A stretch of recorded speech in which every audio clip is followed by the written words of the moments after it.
Dans cette séance, on va voir l'ensemble de données sur le diabète. Donc, on va utiliser ces données pour appliquer un autre modèle qui est le modèle de régression. Donc, deuxième point, on va voir la régression linéaire ou la régression des moindres carrés.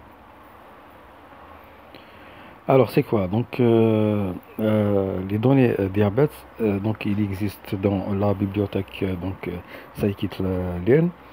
On peut le télécharger à travers Internet. Donc, bien sûr, il existe d'autres ensembles de données.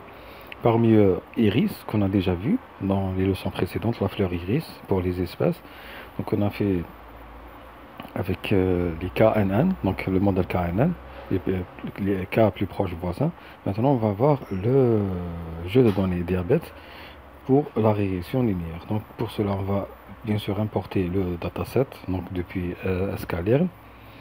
Ensuite, on va créer la variable diabète qui va contenir bien sûr le jeu de données load diabète. Et on va l'afficher, donc j'exécute. Donc voici le résultat. Donc diabète, la variable, elle contient tout ça. Donc elle contient. Donc ça c'est un dictionnaire. Ok, donc ça sont les données, les data. C'est un tableau. Les targets. Donc c'est la cible. Voilà, là on a une description. Et on a les feature name, ça veut dire les colonnes, donc le nom de chaque colonne.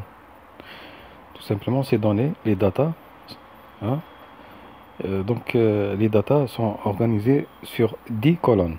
Les 10 colonnes portent les noms de âge, sexe, BMI, BP, S1, S2, S3, jusqu'à S6. En tout cas, ça c'est quoi? Tout simplement, ça sont des informations concernant des prélèvements, des mesures sur différents âges, sur différentes personnes avec différents âges. La première colonne c'est l'âge, deuxième colonne c'est normalement c'est le sexe, voilà, etc. Donc la pression artérielle, voilà, la masse corporelle. Et ça ce sont des prélèvements sanguins pour faire des mesures sur différentes propriétés, sur des protéines, sur des, voilà, le taux de glycémie, etc. Donc ça, c'est le nombre de prélèvements sanguins. Pour chaque prélèvement sanguin, ça nous donne une propriété. Donc ça va calculer la concentration d'une caractéristique dans le sang. En tout cas, ça, c'est concernant le diabète. Donc, c'est quoi l'objectif? C'est voir la prédiction, donc l'évolution. C'est voir l'évolution de la maladie. Donc, c'est predict. L'évolution, elle est là. Elle est dans la section predict. Donc, ça, c'est un tableau, array, donc target, la cible. C'est un tableau qui contient l'avancement de la maladie, du diabète. Voilà. Donc, le nombre, ça, c'est le nombre d'avancement pour chaque prélèvement, pour chaque personne avec son âge. Voilà, en général, c'est ça. Donc, dans la description, vous pouvez lire. Donc, ça concerne quoi? Ça, c'est en anglais, vous pouvez le traduire. Donc, 10 baseline variables, donc 10 variables. Donc, l'âge, sexe, body mass index, voilà, l'index de masse. L'average blood pressure, donc la tension artérielle, donc, et ici, blood serum, musulman. Donc, 6 prélèvements sanguins pour calculer des propriétés différentes, caractéristiques différentes dans le sang. Parmi eux, c'est la glycémie, le taux de glycémie. Donc, diabète patient as well as response of interest, donc quantitative measure of disease progression. Donc la progression, donc ça va calculer la progression de la maladie 1 year after baseline, donc après une année après les prélèvements. Donc dataset caractéristique, number of instances 442, on a 442 caractéristiques, donc lignes et 10 colonnes. Donc on a 442 lignes et 10 colonnes. Voilà, 10 baseline, 10 colonnes. Target colonne, voilà. La 11e colonne est quantitative measure of disease progression. Donc la dernière colonne, c'est normalement ça va être tout ce tableau là. Ok, donc la progression de la maladie une année après les prélèvements. Voilà, virage blessure S1, voilà, c'est ça, S1 c'est TC, cholestérol, donc c'est le cholestérol, S2 c'est LDL, voilà, voilà. Le S3 c'est HDL, hein, High Density Lipoprotein. Donc voilà, le TCH c'est S4 c'est le TCH, le cholestérol. S5 c'est log of serum triglycérides, le niveau de triglycérides.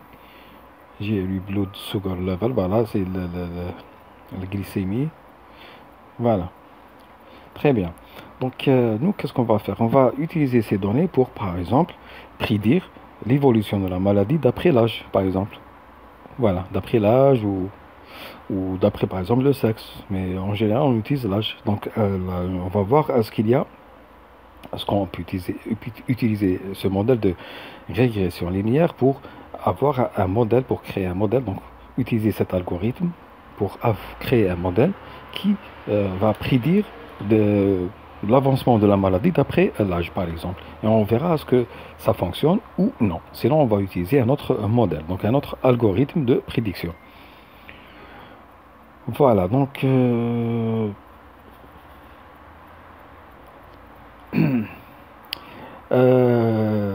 ces données donc, contiennent des données physiologiques, 442 patients, donc 442 lignes.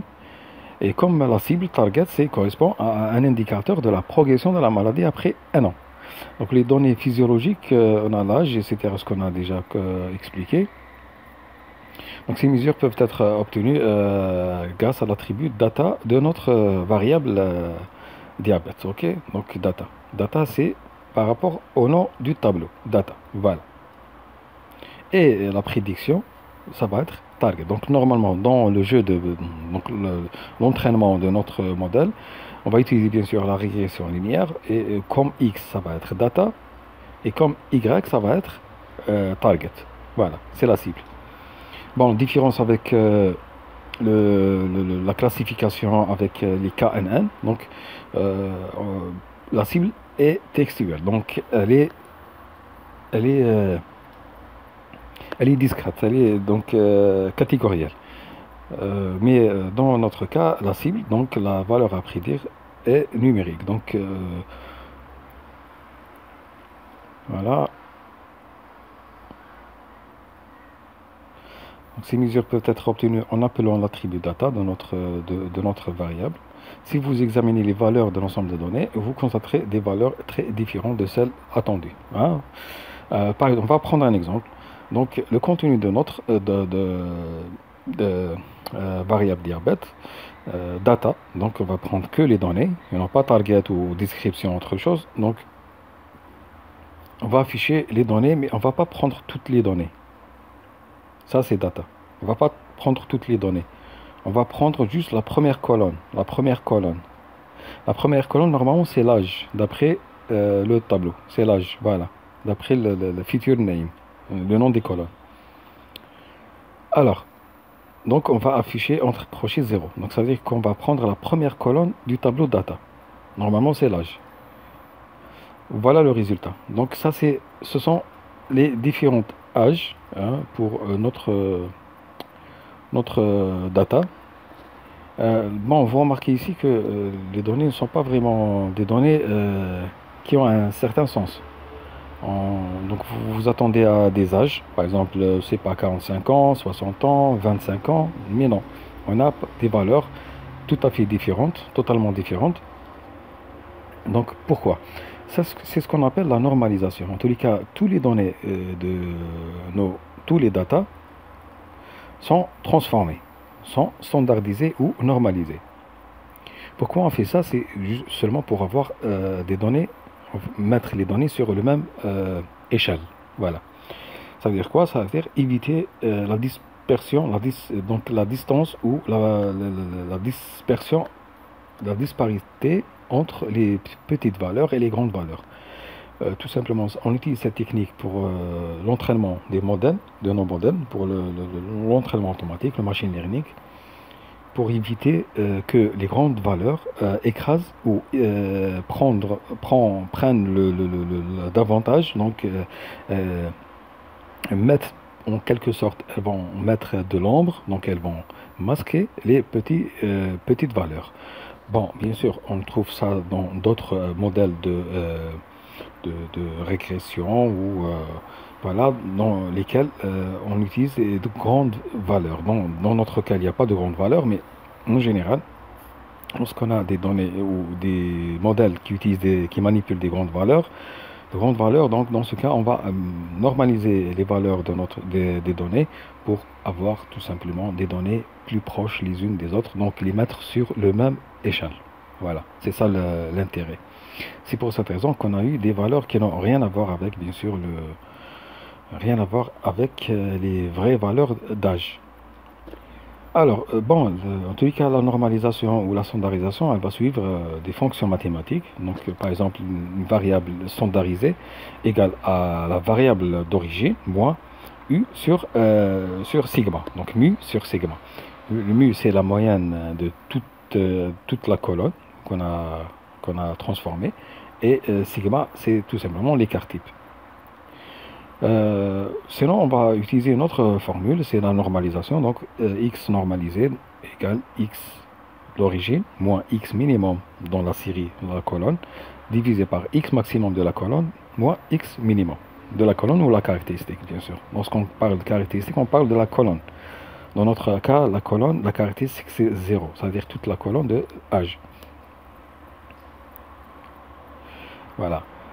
Pourquoi la normalisation? Donc, je vous ai déjà expliqué, dit. Donc, la normalisation permet de mettre les variables sur la même échelle, ce qui est essentiel pour de nombreux algorithmes d'apprentissage automatique, évitant ainsi que des variables avec des échelles plus grandes ne dominent le processus. Voilà.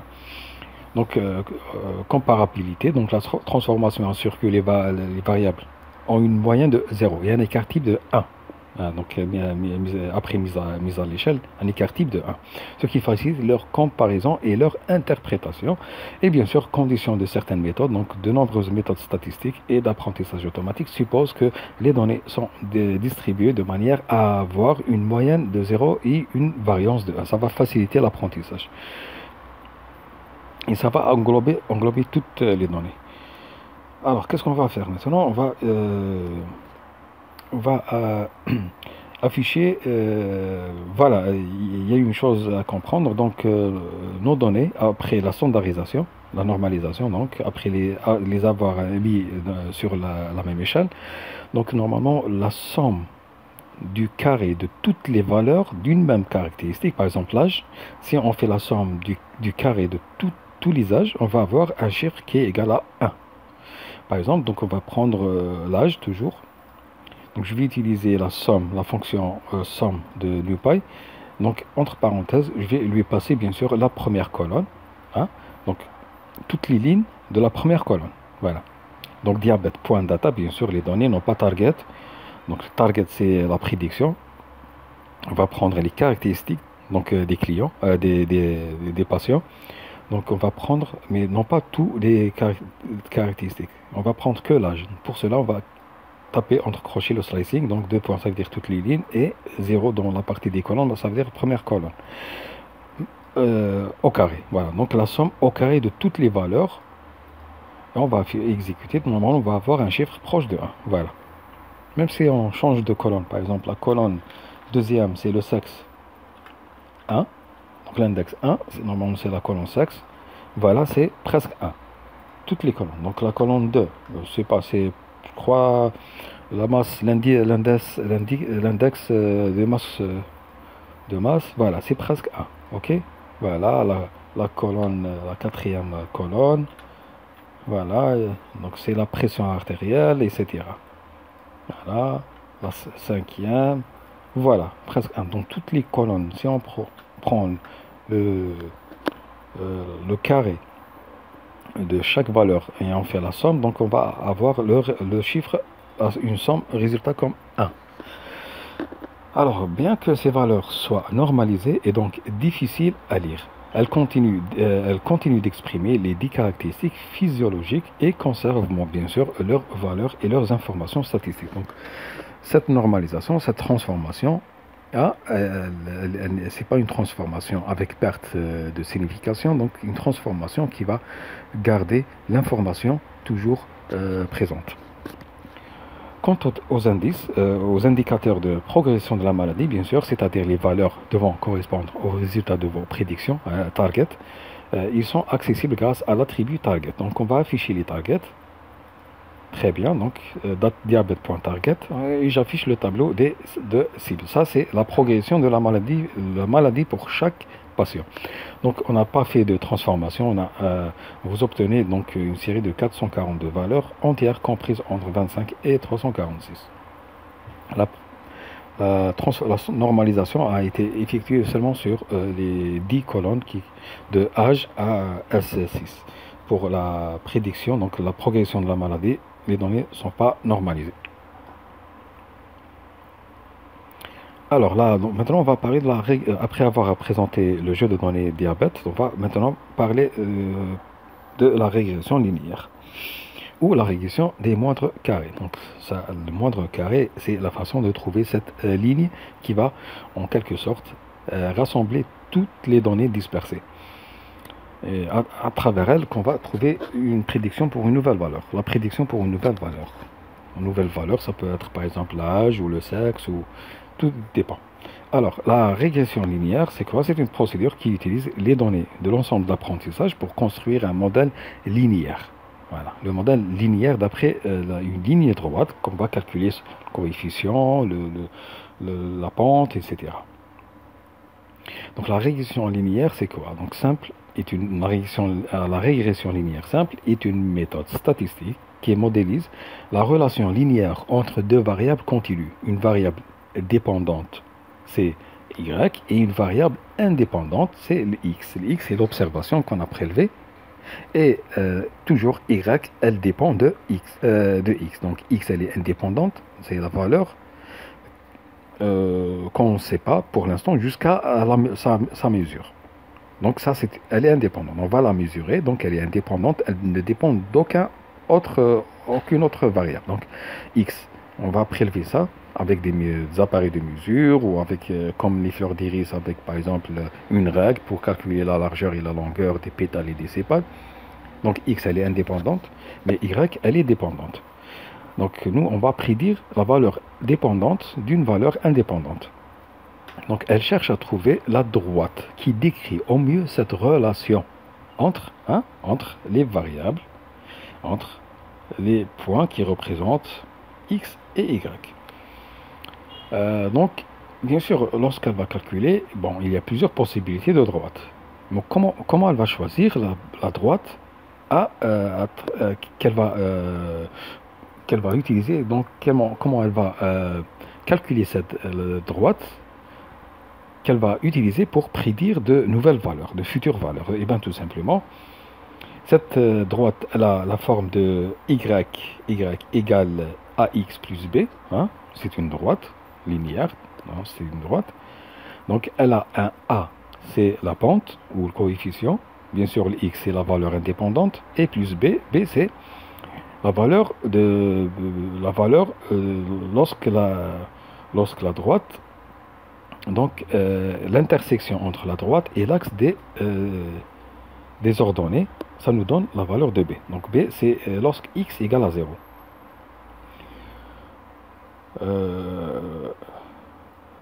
C'est la valeur de y lorsque x égale à 0. Voilà. Normalement ici, ça peut être 30. Voilà. Voilà, très bien. Cette droite, appelée la droite de régression des moindres carrés, minimise la somme des distances au carré entre les points de données, et la droite elle-même. Donc on a plusieurs droites. Comment choisir? Donc permettons de prédire. La droite, elle va permettre de prédire la valeur de la variable dépendante en fonction de la variable indépendante. Là, on a choisi la ligne bleue. Pourquoi? Parce que tout simplement, l'algorithme, le modèle, qu'est-ce qu'il va faire? Il va calculer le carré des distances entre chaque point et la droite. Plus cette distance, l'ensemble des distances est petit, meilleure est la droite, donc elle est choisie. Voilà. Donc il n'a pas choisi ça parce qu'il a fait la somme des carrés de la distance entre tous les points, donc toutes les variables et la ligne. Donc concernant les lignes discontinues vertes, donc ont eu une valeur plus importante que celle de la ligne bleue. Voilà, en général c'est ça. Donc en retournant à notre codage, Donc, non, dans scikit-learn, pour utiliser le modèle prédictif pour la régression linéaire, il y a d'autres bien sûr, les k-means par exemple, vous devez importer le module linear model. Donc ça c'est un module qu'on va importer depuis sklearn. Puis utiliser le constructeur, donc on va utiliser le constructeur toujours linear regression pour créer le modèle prédictif. On va lui donner un nom comme on veut, mais ça va être un nom un petit peu cohérent. Donc on va importer notre modèle linéaire modèle depuis la bibliothèque sklearn. Ensuite on va créer la variable, une instance de notre constructeur, donc linear regression, grâce à notre constructeur linear regression. Donc on va créer le modèle linear regression. J'exécute, c'est bon. Maintenant, qu'est-ce qu'on va faire? On va commencer à l'entraînement. Donc avec un exemple de régression linéaire, donc on va utiliser les données de diabète. Bien sûr, qu'est-ce qu'il faut faire? Il faut toujours diviser en deux les données. X pour entraînement et X pour le test, et Y pour l'entraînement et Y pour le test. Donc on va commencer par l'entraîner avec les données, les variables d'entraînement. Ensuite on va le tester avec les variables de test. C'est pour cela on va utiliser un module très important pour diviser et modifier l'ordre des variables. Bien sûr, il faut toujours, lorsqu'on injecte les données pour faire apprendre à notre modèle, donc lorsqu'on injecte les données d'apprentissage, on doit toujours modifier l'ordre de notre tableau original. On ne sait jamais, les gens qui ont construit ce tableau, peut-être ils ont appliqué un certain ordre logique. Donc pour éviter que notre modèle apprenne donc d'une façon déjà en quelque sorte façon facile, donc on va le laisser lui-même découvrir ce schéma, donc le lien entre les données. Donc on va désordonner, donc modifier l'ordre de notre tableau original et bien sûr le diviser en données d'apprentissage et données de test. Pour cela, on va utiliser ce module qui va faire le tout. Donc, au lieu d'écrire 4 lignes pour créer les données de test et de X et Y pour le test, et l'entraînement et le test. Donc, qu'est-ce qu'on va faire? Bien sûr, l'entraînement, c'est data et le test, l'entraînement, ça va être X des données caractéristiques et Y de la prédiction. Donc, ça veut dire l'étiquette de chaque donnée. Ok, n'oubliez pas, on est toujours en train d'apprendre l'apprentissage supervisé. Ok, on a fait la classification, maintenant on va avec le classificateur KNN, maintenant on fait la régression avec la régression linéaire. Donc et X test et Y test. Donc toujours l'étiquette target, c'est la prédiction de nos données caractéristiques de chaque patient. Donc au lieu de créer 4 commandes pour diviser les données, donc sans oublier qu'on n'a pas modifié l'ordre avec ces commandes. Donc qu'est-ce qu'on va faire? On va utiliser donc, le module train test split. Donc pour cela on va créer 4 variables séparées par des virgules, le X entraînement train et X test, Y train, Y test, voilà, séparés par des virgules, égal. Donc on va appliquer notre méthode, donc notre module train test split. Donc entre parenthèses, on va lui passer quoi? On va lui passer les données data, les caractéristiques de chaque patient, virgule, ensuite les données target, les étiquettes, la progression de la maladie pour chaque client.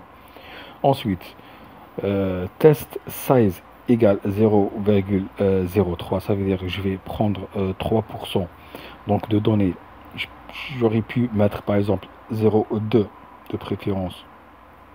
Ça veut dire 80% ça va être des données de test et 20% des données plutôt. Test size 0,2, ça veut dire que les données de test vont prendre 20% de notre tableau et le reste, les 80%, ça va être les données d'entraînement. Et random state égale 2 ou 3 ou 1, 2, 3, comme vous voulez. Donc ça veut dire que à chaque fois, lorsqu'il va modifier l'ordre de notre tableau, il va modifier l'ordre, il va le modifier de la même façon. Donc c'est tout simplement pour avoir un module productible, donc stable, qui donne toujours les mêmes prédictions. Alors, je vais exécuter le code. C'est bon. Maintenant, on va appliquer l'ensemble d'entraînement au modèle prédictif grâce à, bien sûr, la fonction fit. Donc, on va faire apprendre notre modèle, le modèle qu'on a déjà créé, fit, et on va lui passer les X, donc les données d'entraînement, les caractéristiques, et les étiquettes, donc les prédictions, toujours d'entraînement. J'exécute, c'est bon, il m'a donné l'objet linear regression. C'est bon. Donc une fois le modèle il est entraîné, donc qu'est-ce qu'on va faire? On va obtenir on peut obtenir les 10 coefficients. Donc ça veut dire la A pente calculée pour chaque variable physiologique à l'aide de la tribu coef du modèle prédictif. Donc le modèle prédictif point coefficient. Donc coef c'est la A dans notre ligne la formule de notre ligne droite. Donc c'est AX plus B, donc on va avoir le A pour chaque caractéristique de notre tableau. Alors, je vais exécuter la commande. Très bien. OK. Maintenant, qu'est-ce qu'on va faire? Si vous appliquez l'ensemble de tests en modèle de prédiction, notre modèle, vous obtiendrez une série de cibles à comparer aux valeurs réelles observées. Maintenant, on va voir est-ce que le modèle a bien prédit les valeurs. Donc, on va afficher les prédictions. OK, donc predict. On va utiliser cette fois-ci la fonction predict pour calculer les prédictions. Donc on va faire les prédictions sur nos données test cette fois-ci. On va le tester, voilà. On va le tester notre modèle avec bien sûr predict et lui passer les données de test et non pas les données d'entraînement qu'on a utilisées ici. Ici on a utilisé les données d'entraînement pour lui faire apprendre, pour trouver la relation, et pour trouver la ligne de régression. Et là on va tester. Donc ça sont les données de test. Voilà. Maintenant je vais afficher le Y.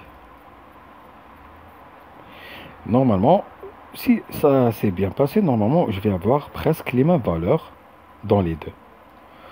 Donc 91, 94, 206, 288, 270, 287, plutôt 291, 143, voilà, 73. Donc je vais comparer chaque élément avec l'élément correspondant. Là, ce sont des données de prédiction. Et là, ce sont les données, les Y-tests. Ça veut dire les prédictions qu'on connaît déjà.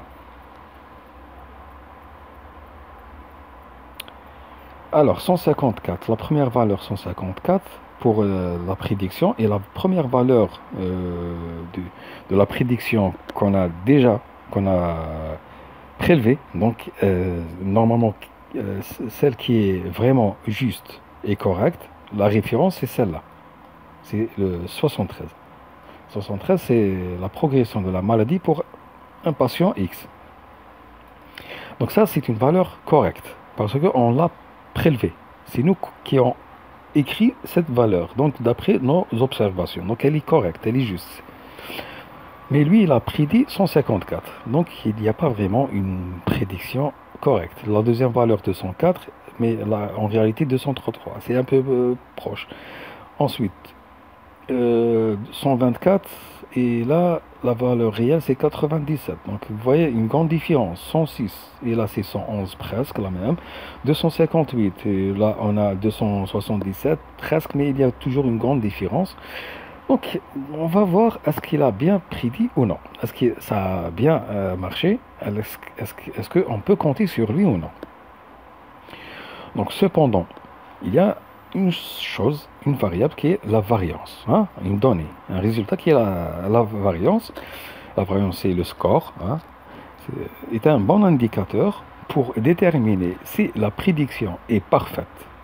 Plus la variance est proche de 1, plus la prédiction est parfaite. Ok. Donc cette fonction fournit un moyen rapide d'évaluer dans quelle mesure les prédictions de notre modèle correspondent aux données réelles. Donc on va faire appel à la fonction score de notre modèle, line reg, fonction score, et on va lui passer X test, donc les caractéristiques de test, et Y test. On exécute. Bon, on a eu presque la moitié, mais quand même, donc on a dit que plus c'est proche de 1, plus c'est notre modèle, il est bon. Là, on a un modèle moins que peut-être la moyenne, mais en tous les cas, c'est pas un modèle vraiment puissant. C'est tout à fait normal. Hein. On peut, dans ce cas, peut-être on va utiliser un autre. Et on n'oublie pas, on a fait la régression. Hein. Notre modèle a été entraîné seulement sur les valeurs de l'âge et de la progression de la maladie. Donc peut-être là, il n'y a pas vraiment une relation, donc une corrélation entre les données. On ne peut pas dire que plus l'âge avance, plus la maladie avance. Donc il n'y a pas vraiment une corrélation. On a pu l'appliquer sur, par exemple, entre l'indice de masse et la progression de la maladie. Dans ce cas, dans notre sélection des données, on va prendre, par exemple, linear regression.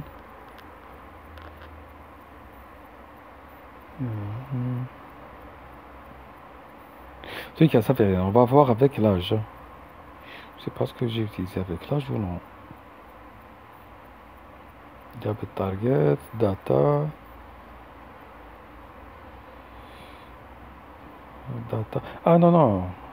Ah, j'ai pris toutes les caractéristiques. Ok. Voilà, toutes les caractéristiques. J'ai pas mentionné le numéro de la colonne. Très bien. Voilà, donc les données sont un petit peu... non, donc il n'y a pas vraiment une relation entre les données. Mais on peut maintenant commencer par la régression linéaire en prenant en compte un seul facteur physiologique. Voilà, c'est ça. Donc par exemple, on va commencer par l'âge. On va utiliser l'âge et voir est-ce qu'il y a une corrélation entre l'âge et la progression de la maladie. Dans ce cas, normalement, s'il y a une corrélation, donc on va avoir cette variance ou corrélation. On va avoir bien sûr une sorte de ligne, une droite bien sûr de régression qui est vraiment une ligne qui représente la progression donc des données. Donc sur par exemple un graphique. Donc sur le graphique on va avoir des données éparpillées et une ligne. Normalement les données vont être plus proches que la ligne si on a vraiment s'il y a une corrélation. Dans le cas contraire par exemple, on va avoir toujours une ligne qui va à peu près représenter l'avancement, hein, l'agencement des données par rapport à elle, mais dont le résultat n'est pas vraiment bon. Donc on va voir avec l'âge. Hein. Bien sûr, je vais importer NumPy, je vais importer PyPlot, je vais importer le modèle linéaire du modèle, je vais importer dataset, je vais importer bien sûr train test split pour diviser et réorganiser notre tableau, et je vais importer un autre module, c'est le R2 score. Hein. Là, on a utilisé la fonction score, mais on peut utiliser la fonction R2 score qui va nous donner normalement le même résultat. Donc, vous pouvez utiliser l'une des deux fonctions. Je vais créer bien sûr la variable diabète qui contient les données de l'ensemble de données diabète. Je vais diviser les données. Là, je vais utiliser 2 par exemple, toujours 2, 20%. Donc les données de test, c'est 20% et 80%, c'est les données d'apprentissage. Ensuite, voilà. Ensuite, qu'est-ce que je vais faire? Je vais choisir l'âge cette fois-ci. Donc quel âge? Là, on a choisi toutes les caractéristiques, ok, mais pour choisir une seule colonne, donc par exemple l'âge, je vais créer une autre variable. Je vais l'appeler x0 test, par exemple pour la première colonne, l'indice 0, égale notre x train, ou x test, puisque test c'est la même chose avec train, x test, mais je vais prendre toutes les lignes de la première colonne. Donc là, j'ai pris que l'âge. Donc je vais utiliser ces données-là, ces variables-là, pendant l'entraînement. Pour l'entraînement. Maintenant, qu'est-ce qu'on va faire? Ces données-là, on va les redimensionner. On va redimensionner ces variables pour que notre modèle les accepte. Parce que avec cette manipulation, on a eu une variable sous forme de série. Donc une série. Puisqu'on a pris une colonne, donc on a une variable, un tableau à une seule dimension. On ne peut pas directement injecter ces données dans l'apprentissage de notre modèle. Donc il va afficher une erreur pour dire que le modèle accepte que les tableaux 2D. Donc qu'est-ce qu'on va faire? On va transformer ce tableau, cette variable tableau 1D en tableau 2D. Ensuite, pour l'injecter, pour cela, on va utiliser une fonction de NumPy qui s'appelle newAxis. Comment on l'utilise? Donc, je vais faire appel à la variable, par exemple, x0 test égale toujours elle-même, mais transformée. Comment faire la transformation entre crochets? Je vais lui passer les deux points, ça veut dire que vous allez garder les lignes telles quelles, virgule, et la fonction np newAxis, je vais l'appliquer dans la partie colonne. Ça veut dire que vous allez ajouter une colonne. Si si je cherche à ajouter une ligne, je vais placer cette fonction dans la partie colonne, ligne, et laisser les colonnes, par exemple 0. Dans ce cas, je vais ajouter une ligne. Mais puisque j'ai placé cette fonction newAxis dans la partie colonne, après la virgule, ça veut dire que je vais ajouter une colonne. Notre tableau était un 1D. Maintenant, lorsque j'ajoute une colonne, je vais avoir un tableau 2D. C'est tout. La même chose avec x0 train. Maintenant, qu'est-ce que je vais faire? Je vais appliquer, je vais initialiser instance. Je vais créer une instance de notre modèle linear regression, voilà, dans la variable line reg. Ensuite, je vais commencer l'entraînement avec fit et je vais lui passer les tableaux transformés en 2D. Voilà. X train et bon, Y train, ça veut dire c'est un tableau 2D parce que tout simplement j'ai pris les targets de ma variable diabète qui contient tous les données. Très bien. Donc là, il va commencer l'entraînement. Ensuite, je vais sauvegarder. Je vais sauvegarder les résultats de prédiction dans une variable Y. Ok. Maintenant, je vais afficher deux tableaux. Le premier tableau, scatter, donc un nuage de points qui va afficher tout simplement X test et Y test, la couleur noire. Ok. Et un deuxième tableau, une ligne. Normalement, c'est notre ligne de régression qui va prendre comme X et le X0 test toujours. Hein. Mais le Y, ça va être les résultats de prédiction. Voilà, les résultats de prédiction Y. Et la couleur bleue pour différencier. Et line 8, 3 pour donc augmenter l'épaisseur de la ligne. Je vais exécuter le code. Et voilà le résultat. Donc ça, ce sont des données en noir. Ça, c'est ça représente le X test avec Y test. Et la ligne droite, c'est le X test toujours, mais le Y de la prédiction. Donc vous voyez que normalement, il n'y a aucune corrélation entre les données. Elles sont éparpillées partout. Si j'affiche le score, donc pour voir est-ce que le modèle a bien appris ou ça veut dire quoi bien appris? Il a trouvé la relation, donc il peut prédire. Je vais lancer la fonction score. Score, je vais l'appliquer sur bien sûr notre modèle et je vais lui passer les x0 test et y test. Hein. J'applique et j'ai moins 0,0 presque 5. Ça, c'est, je peux tout simplement surtout pas compter sur lui. Je peux utiliser R2 score, hein, mais pour R2 score, je vais lui passer y test, virgule, et y qui contient les données de prédiction. J'exécute et voilà, j'ai le même chiffre. Donc vous pouvez utiliser soit score, soit R2-8 score. Ok. Le modèle n'a vraiment pas, je peux surtout pas compter sur lui. Donc, n'a pas réussi à avoir des prédictions correctes. On aurait pu utiliser par exemple la masse, l'indice de masse, c'est la colonne normalement 0, 1, 2. Donc je vais taper 2.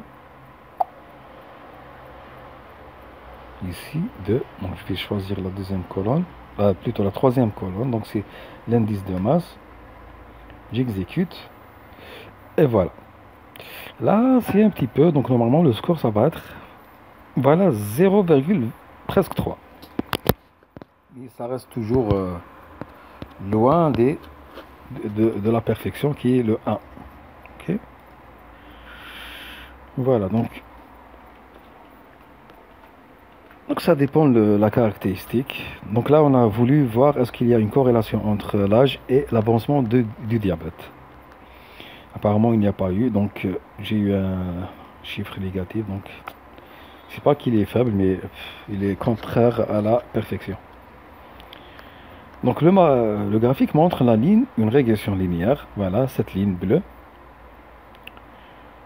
représentant la corrélation linéaire entre l'âge des patients et la progression de la maladie, donc il n'y a aucune corrélation. Bien sûr, je peux l'appliquer sur le 1, c'est le sexe. Alors là, il n'y a rien. Si je calcule le score, c'est 0,02. C'est pas négatif, mais quand même, il est faible. Donc là, on a appliqué notre modèle sur une seule caractéristique à la fois. Mais on aurait pu afficher tous les graphiques pour tous les 10 caractéristiques, ça veut dire l'âge, le sexe, l'indice de masse, la tension artérielle et les 6 prélèvements sanguins. Pour cela, on va utiliser la boucle for. Donc c'est la même chose, jusqu'à ici c'est la même chose. On va créer une figure avec une taille importante parce que je vais afficher 10 graphiques. Et ensuite j'utilise une boucle for. Cette boucle for, elle va de 0 à 9, ça veut dire 10 fois. Et chaque fois, qu'est-ce qu'elle va créer? Bien sûr, elle va créer les données, elle va diviser les données. J'aurais pu ne pas appliquer ça, mais utiliser le split train test split. Là, je ne l'ai pas utilisé, ça fait rien.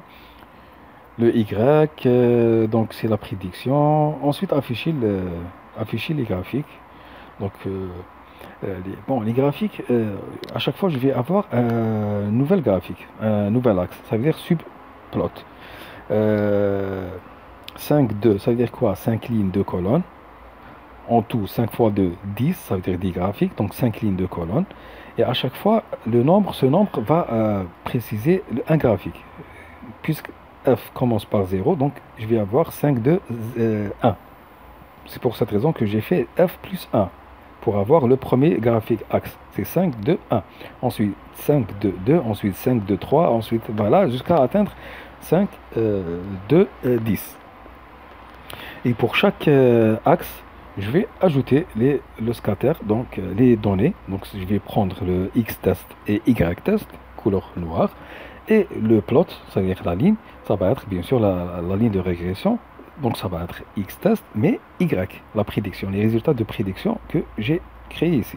La variable qui contient les prédictions de mon modèle. Avec la largeur. Voilà, très bien. Donc ensuite, qu'est-ce que je vais faire? Je vais afficher le score pour chaque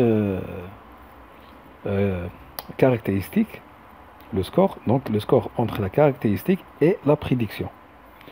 Donc je vais afficher X-test et Y-test, le score, pour voir. Bon, ça c'est juste pour afficher des tirés entre les scores pour chaque caractéristique. Voilà, donc ça ce sont les scores.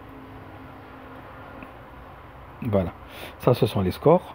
Pour l'âge, j'ai eu le score, bien sûr, moins 0,05. Pour le sexe, c'est moins 0,01. Pour l'indice de masse, c'est 0,2. La tension artérielle, c'est 0,11. S1, c'est 0,1. Voilà, normalement, c'est S5, S4, il y a 0,2, mais ça reste faible. Donc, il n'y a aucune corrélation. Donc, et ça, ce sont les graphiques pour chaque... ça, c'est l'âge. Ça, c'est le sexe. Ça, c'est l'indice de masse. Ça, c'est la tension artérielle. Ça, c'est S1, S2, S3, S4, S5, S6. Voilà. Mais quand même, on a voilà, là, on a une diminution, donc une ligne vers le bas, avec les coefficients négatifs. Voilà, mais toujours les données sont éparpillées, sont trop espacées. C'est pour cette raison que j'ai des scores faibles, des fois négatifs, et même des fois proches de 0, hein, comme ici, et des fois faibles. Donc je ne peux pas compter sur ce modèle pour prédire de nouvelles valeurs, soit d'après l'âge ou le sexe, ou l'indice de masse, ou autre chose. Voilà. Le résultat présente 10 graphiques linéaires, chacun représentant la corrélation entre un facteur physiologique et la progression du diabète.